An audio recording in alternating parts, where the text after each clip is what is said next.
Welkom by episode 5 van Werksoek in Amerika, waar ons die kaart van Amerika vat en dan gaan doen ons 'n deep search. Ek gebruik Google se AI Gemini, dan doen ek 'n deep search oor werksgeleenthede in daai staat, spesifiek H2A, H2B, en ek gaan soek vir die agente. So ons doen nou vandag Wyoming.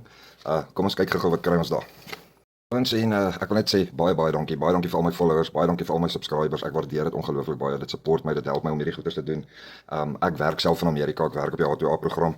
Dit is al my 4de jaar in Amerika wat ek op die H2A program werk. En ouens, weet julle wat, ek doen hierdie om jou te help. Ek bedoel, ek sal waardeer as jy comment, ek sal waardeer as jy my kan sê, Jacques, weet jy wat, dit help my, weet jy wat, Jacques, ek het iets ontdek, of ek het werk so gekry, of wat ook al. Dit sal awesome wees as ek net bietjie kan feedback kry oor dit. En ouens, gaan join my channel. Ek het 'n Facebook channel, werk in die USA, waar ek elke dag of elke tweede dag ten minste 'n paar keer 'n week wat ek werksgeleenthede opsit wat ek hierso sien in Amerika. So gaan join my daar op my Facebook, gaan search daar channel, volg hom, check hom uit. Dis baie cool. Okay, ons gaan search ek net daar recruitment agents of HOB Wyoming State, belangrik om state te sê. Dan dink hy so 'n bietjie, dan gee hy vir jou 'n bietjie inligting. Is altyd goed om daardeur te lees. Dit gee vir jou 'n bietjie beter agtergrond. En dan druk ek op resources en dan wat ek opgetel het hier is hy JTP Agency. Gaan check dit uit ouens.